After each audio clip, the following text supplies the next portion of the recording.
Hi, this is Dr. JMR Chemistry. Today I am explaining about organic chemistry. So organic chemistry చాలా మంది sir organic chemistry videos upload చేయండి sir అని అడిగారు. So వాళ్ళ గురించి నేను ఈ ఆర్గానిక్ కెమిస్ట్రీ వీడియోస్ నేను అప్లోడ్ చేస్తున్నాను.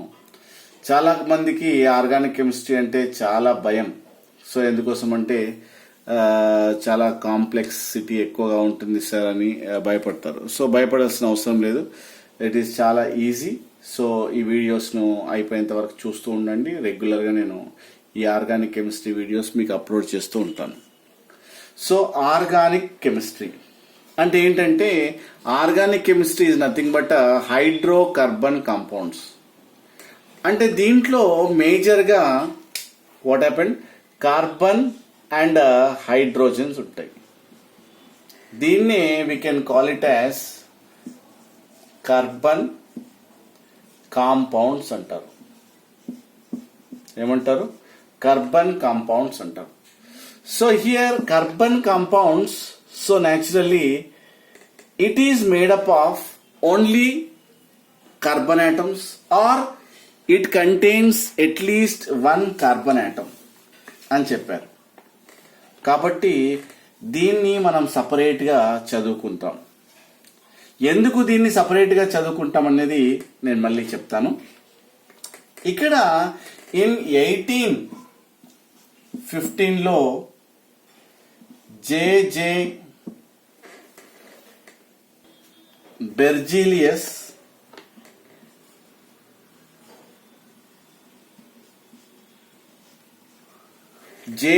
Berzelius, Swedish scientist, proposed that a vital force was responsible. ఇక్కడ ఏమన్నారంటే ఒక వైటల్ ఫోర్స్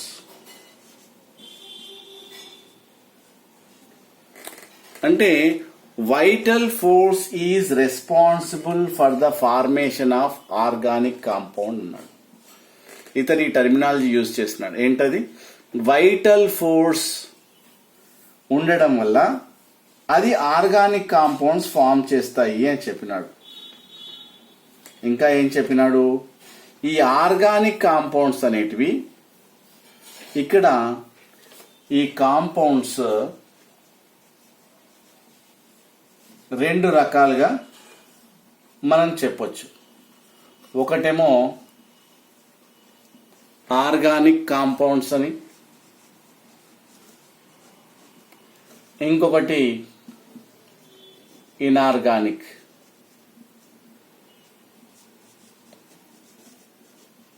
కాంపౌండ్స్ అని చెప్పొచ్చు. అంటే ఇక్కడ లివింగ్ ఆర్గానిజమ్స్ నుండి వచ్చేటివన్నీ మనకు ఆర్గానిక్ అని, నాన్ లివింగ్ నుండి వచ్చేటివన్నీ ఏమంటాడు? ఇనార్గానిక్ అని ఆ రోజుల్లో అలా చెప్పుకునేవాళ్ళు. అంటే ఒకవేళ వైటల్ ఫోర్స్ అని ఈ force responsible for organic force అని ఈ బెర్జీలియస్ యూజ్ చేయడం వల్ల ఇతను మళ్ళీ ఆర్గానిక్ కాంపౌండ్స్ ఎక్కడి నుండి వస్తాయంటే లివింగ్ థింగ్స్ నుండి, ప్లాంట్స్ నుండి కానీ యానిమల్స్ నుండి కానీ అవి ఆర్గానిక్ కాంపౌండ్స్ వస్తాయని ఆ రోజుల్లో చెప్పడం జరిగింది. సో వీటిని ల్యాబొరేటరీలో ప్రిపేర్ చేయలేము. సో ఆ యొక్క ఈ ఆర్గానిక్ కాంపౌండ్స్ అంటే ఈ కార్బన్ కాంపౌండ్స్ అనేటివి మనం only we can collect from plants and animals అని మాత్రమే కలెక్ట్ చేయొచ్చు అని చెప్పడం జరిగింది. కానీ ఇతని స్టూడెంట్ ఎవరు? Berzelius student. ఎవరతను? Berzelius student Friedrich హోలర్.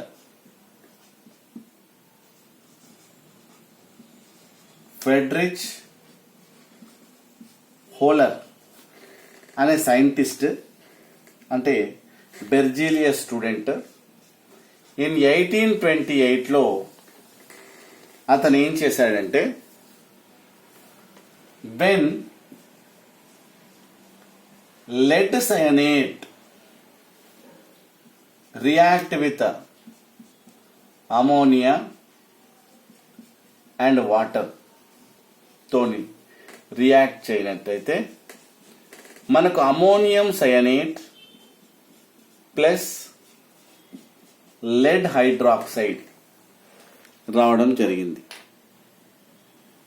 అంటే ఇక్కడ lead cyanate react with ammonia and water to form ammonium cyanate. ఈ అమోనియం సయనేట్ అనేది ఇనార్గానిక్ కాంపౌండ్. దాన్ని అన్ఎక్స్పెక్టెడ్గా హీట్ చేస్తే so it is rearranged to form urea. అంటే మనకు యూరియా ఫార్ములా ఏంటంటే NH2CONH2. ఇది ఇనార్గానిక్ కాంపౌండ్. ఈసారి దీంట్లో కూడా దీన్ని సయనేట్ అంటారు, అమోనియం సయనేట్. ఇక్కడ అమోనియం సయనేట్ హీట్ చేసినట్టయితే it is converted into urea లాగా మనకు కన్వర్ట్ అయింది. అంటే first organic compound which was synthesised in the laboratory. ఇది ఫస్ట్ ఆర్గానిక్ కాంపౌండ్ బై ఎవరు? ఫెడరిచ్ హోలర్ అనే scientist first organic compound which was synthesised in the laboratory. అంటే lead సయనైట్ ని అమోనియా ప్లస్ వాటర్ తో హీట్ చేసినట్టయితే న్యాచురలీ అమోనియం సయనైట్ వచ్చింది ప్లస్ లెడ్ హైడ్రాక్సైడ్. అన్ఎక్స్పెక్టెడ్లీ ఇది బాగా హీట్ చేసినట్టయితే this is called rearrangement. Rearrangement అంటే ఉన్న మాలిక్యూల్స్ ని సపోజ్ ఇక్కడ 2 నైట్రోజన్స్ ఉన్నాయి, దీంట్లో కూడా 2 నైట్రోజన్స్ ఉన్నాయి, ఇక్కడ 4 హైడ్రోజన్స్ ఉన్నాయి, ఇక్కడ 2+2 4 హైడ్రోజన్స్ ఉన్నాయి, ఇక్కడ 1 carbon 1 carbon 1 oxygen 1 oxygen. So rearrangement. ఇక్కడ ఏం చేస్తున్నాడు? అమోనియం సైనైడ్ ఏం చేశాడు? రీఅరేంజ్ చేసినాడు. So to form urea. సో ఆ విధంగా మనకు యూరియా ఫామ్ అయింది. ఓకే, రీఅరేంజ్ చేయడం వల్ల first organic compound in the laboratory. అప్పుడు సో కార్బన్ కాంపౌండ్స్ ను కూడా మనం ల్యాబొరేటరీలో ప్రిపేర్ చేయొచ్చు అని చెప్పాడు. సో ఇది 1828లో జరిగింది. ఆటోమేటిక్ గా second organic compound was synthesized by Kolbe. Kolbe అనే సైంటిస్ట్ ఏం చేసినాడు? సెకండ్ ఆర్గానిక్ కాంపౌండ్ ఇదేంటిది? ఎసిటిక్ యాసిడ్ ఫైండ్ అవుట్ చేయడం జరిగింది.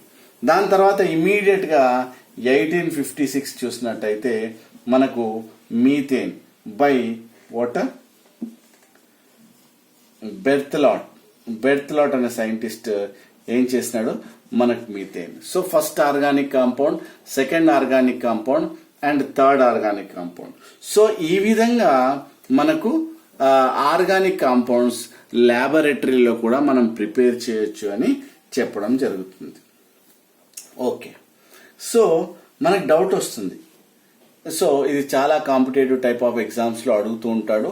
ఏంటది? First organic compound which was synthesised in the laboratory అంటాడు. అప్పుడు మీరు యూరియా అని చెప్పాలి. This is very very important what you call compound. అంటే రీఅరేంజ్ చేయడం వల్ల అమోనియం సయనైట్ రీఅరేంజ్ చేయడం వల్ల మనకు యూరియా రావడం జరుగుతుంది. ఇకపోతే ఎందుకు naturally this is called hydrocarbon compounds. Okay, so ఎందుకు మీరు ఈ యొక్క ఆర్గానిక్ కెమిస్ట్రీలో కార్బన్ కి ఎందుకు చాలా ఇంపార్టెన్స్ ఇస్తున్నారు అంటే ఇక్కడ రీజన్స్ ఏమైనా రీజన్స్ ఉన్నాయా? సో ఎందుకు మీరు ఈ కార్బన్ ఆటమ్ కి ఎందుకు ఇంపార్టెన్స్ ఇస్తున్నారు? ఎందుకోసం అంటే పీరియాడిక్ టేబుల్లో చాలా ఎలిమెంట్స్ ఉన్నాయి. ఓన్లీ కార్బన్ ఒకవైపు, మిగిలిన ఎలిమెంట్స్ అన్ని ఒకవైపు. ఓన్లీ కార్బన్ ఉంది అంటే అది మనము ఆర్గానిక్ కెమిస్ట్రీ అంటున్నాం. ఆర్గానిక్ కెమిస్ట్రీ అంటున్నాం. సో అది లేకపోతే ఇన్ఆర్గానిక్ కెమిస్ట్రీ అంటున్నాం. So only single element carbon కి వీఆర్ గివింగ్ మోర్ ఇంపార్టెన్స్. మరి ఎందుకు ఇలా అని రీజన్స్ చూద్దాం. నెంబర్ 1, ఇక్కడ ఏంటంటే క్యాటినేషన్ ప్రాపర్టీ ఉంటుంది దానికి. అంటే క్యాటినేషన్ ప్రాపర్టీ అంటే ఏంది? సెల్ఫ్ లింకేజ్, తనతో తాను ఈ విధంగా బాండ్ ఫామ్ చేస్తుంది. అంటే క్యాటినేషన్ పవర్ ఉంటుంది. నెంబర్ 1 ఏంటది? క్యాటినేషన్ ప్రాపర్టీ ఏ ఎలిమెంట్ కు కార్బన్ చూయించాల్సిన క్యాటినేషన్ అంటే carbon react with bonded with carbon to form a big chains అన్నట్టు. సో కాబట్టి ఇది వేరే ఎలిమెంట్కు లేదు. దీని తర్వాత సిలికాన్ ఉంటుంది. సిలికాన్ ఫస్ట్ పొజిషన్లో కార్బన్ ఉంటుంది. కాబట్టి మనము దీన్ని సపరేట్గా చదువుకోవడం జరుగుతుంది. నెంబర్ 2 పాయింట్ చూసినట్టయితే it is a non ionic character. ఇది నాన్ అయానిక్ క్యారెక్టర్. ఇది అయానిక్ క్యారెక్టర్ మనకు చూపించదు. ఇది 4 బాండ్స్ ఫామ్ చేస్తుంది. There is no doubt at all. 4 bonds అవే ఫామ్ కోవలెంట్ బాండ్ నే ఫామ్ చేస్తుంది.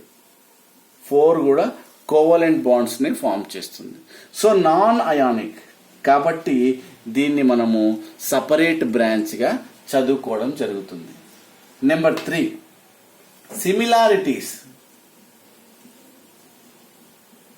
similarities in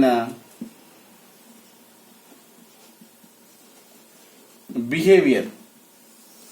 similarities in behaviour అంటే ఏంటంటే organic compounds exist close relationship between the different compounds. అంటే ఒక కాంపౌండ్కు ఇంకో కాంపౌండ్కు మధ్యలో రిలేషన్షిప్ అంటే సిమిలర్గా కొన్ని ప్రాపర్టీస్ ఉండడం జరుగుతుంది.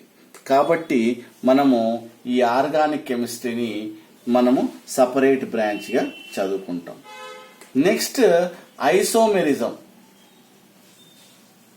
సో ఐసోమెరిజం అంటే ఏంటి?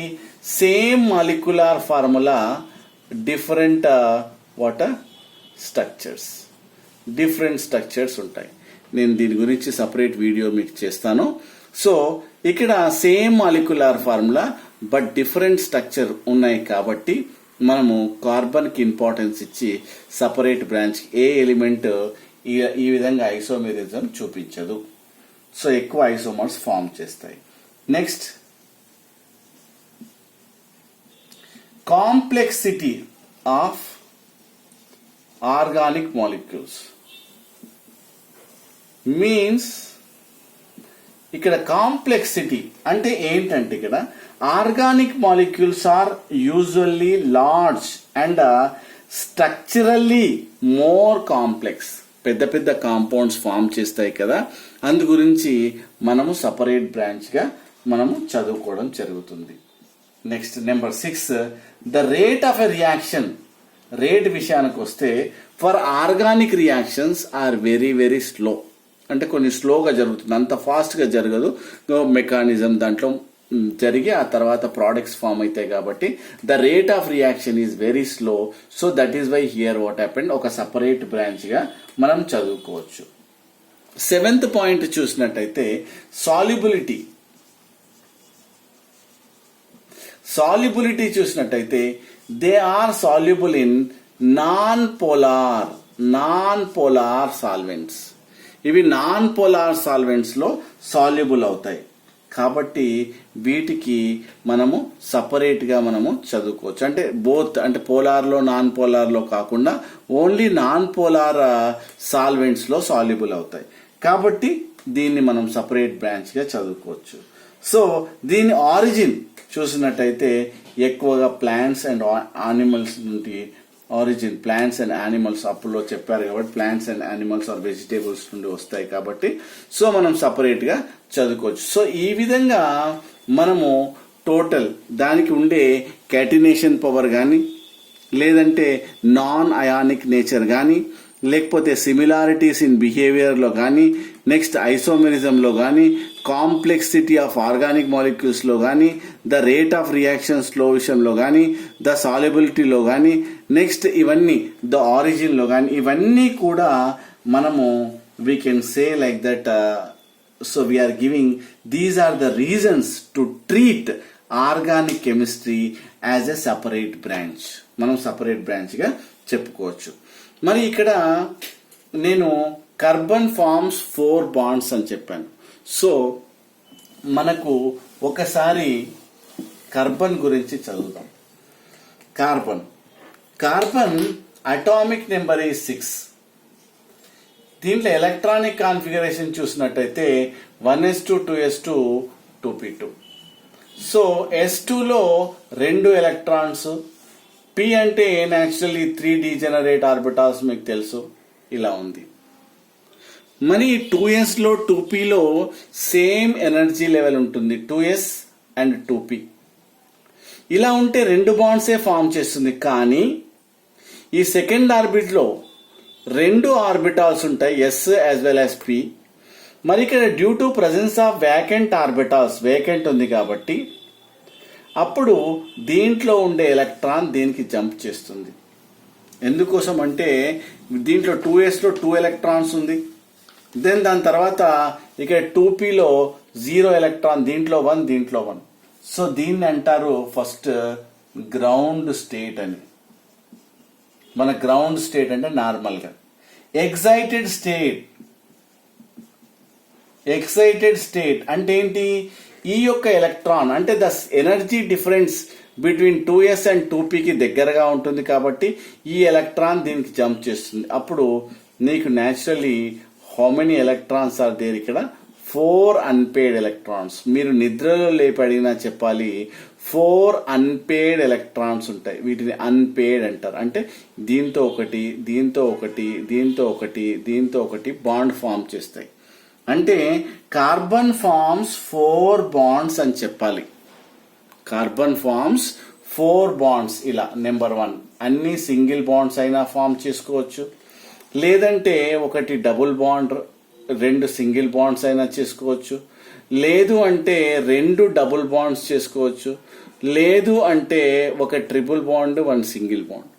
అంటే carbon is surrounded by 4 bonds. Compulsory 4 bonds ఉండాలి అన్న విషయాన్ని మనం చూడొచ్చు.